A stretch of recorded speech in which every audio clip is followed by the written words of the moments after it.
কোচবিহার পঞ্চানন বর্মা ইউনিভার্সিটির ফোর্থ সেমিস্টারের প্রোগ্রাম কোর্সের অন্তর্গত ডিএসসি বাংলার সিলেবাস এবং সাজেশন সম্পর্কে আমাদের আজকের এই স্পেশাল ভিডিও। কোন কোন বিষয়গুলি কিভাবে পড়তে হবে সে সম্পর্কে আজকের এই ভিডিওটিতে আমরা বিস্তারিত আলোচনা করব। কাজেই আজকের এই ভিডিওটি কিন্তু তোমাদের জন্য খুবই গুরুত্বপূর্ণ হতে চলেছে। তবে ভিডিওটি শুরু করার আগে তোমাদের কাছে রিকোয়েস্ট, দেখো আমরা এই চ্যানেল মারফত বিভিন্ন স্টাডি সংক্রান্ত নিউজ, স্কলারশিপ সংক্রান্ত আপডেট, এমনকি সাজেশন প্রদান করে থাকি। কাজে খুব ভালো হবে যদি আমাদের চ্যানেলটিকে সাবস্ক্রাইব করে দিয়ে আমাদের পরিবারের সদস্য হয়ে নাও। আর দেখো ভিডিওর নিচে যে কমেন্ট বক্সটি রয়েছে তা কিন্তু সকলের জন্য খোলা, তো তোমরা কমেন্টে এটা জানাতে ভুলো না আজকের এই ভিডিওটি তোমরা কোন কোন কলেজ থেকে ওয়াচ করছো। তো যাই হোক, শুরু করছি আমাদের আজকের এই স্পেশাল ভিডিওটি। তো ঠিক যেমনটা আমরা আলোচনা করলাম, কোচবিহার পঞ্চানন বর্মা ইউনিভার্সিটির বিএ ফোর্থ সেমিস্টারের প্রোগ্রাম কোর্সের অন্তর্গত ডিএসসি বাংলার সিলেবাস এবং সাজেশন সম্পর্কে আমাদের আজকের এই স্পেশাল ভিডিও। তো দেখো সম্পূর্ণ সিলেবাস আমাদের সামনে। তো সিলেবাস থেকে শুরুতেই মূল যে বিষয়টি ভালো করে বুঝতে হবে। দেখো তোমরা দেখতেই পাচ্ছ সেমিস্টার 4 ডিএসসি কোর্সের অন্তর্গত।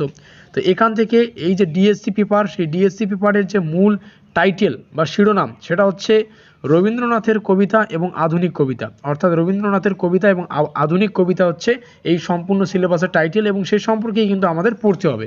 তো আমাদের পূর্ণ মান অর্থাৎ টোটাল ধার্য মান অর্থাৎ নম্বর রয়েছে কিন্তু আমাদের 50 নম্বরই কিন্তু পরীক্ষা।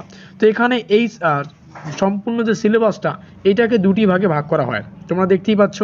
তো এখানে 1 নম্বরে রয়েছে 19 এবং 20 শতকের বাংলার কবিতা, যেমন আধুনিকতার উদ্ভব ও বিবর্তন, এখান থেকে এই দুটো বিষয় পড়তে হবে।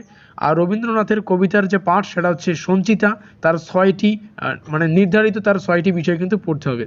এবং এখানে সূরদাসের প্রার্থনা রয়েছে মানসী। তো প্রত্যেকটা প্রশ্ন এখান থেকে দেখে নাও। তো মূল যে বিষয় এখান থেকে বুঝতে হচ্ছে, এখানে আবার আধুনিক কবিতা রয়েছে। আধুনিক কবিতা হিসাবে কিন্তু আবার আসিব ফিরে, জীবনানন্দ দাশ, তারপরে ফ্যান প্রেমেন্দ্র মিত্র, তারপরে পদধূলি, বিষ্ণু দে, যত দূরে যাই, সুভাষ মুখোপাধ্যায়, এই কয়েকটা কিন্তু আধুনিক কবিতা সম্পর্কে তোমাদের পড়তে হবে। তো এই হচ্ছে আমাদের সম্পূর্ণ সিলেবাস। সিলেবাসের উপর ভিত্তি করে যদি পরবর্তী সাজেশন চাই, অর্থাৎ কোন কোন প্রশ্ন কিভাবে পড়বে উত্তর, প্রত্যেকটার জন্য তোমাদের কমেন্টে জানাতে হবে। এবং কমেন্টে তোমরা এটাও জানাতে পারো আজকের এই ভিডিওটি তোমরা কোন কোন কলেজ থেকে ওয়াচ করছো। ডেসক্রিপশন বক্সে প্রিভিয়াস ক্লাসগুলির লিঙ্ক পাবে। এর আগেও আমরা যথারীতি সাজেশনমূলক ক্লাসগুলি আলোচনা করেছি, তার লিঙ্ক ডেসক্রিপশন বক্সে পাবে। অবশ্যই ভিডিওটি ভালো লাগলে লাইক করে দিয়ে বন্ধুদের কাছে শেয়ার করে দিও। আর এখনও পর্যন্ত আমাদের পরিবারের সদস্য না থাকলে আমাদের চ্যানেলটিকে সাবস্ক্রাইব করে দিয়ে আমাদের পরিবারের সদস্য নিও। তো আমাদের আজকের স্পেশাল ভিডিওটি এই পর্যন্তই।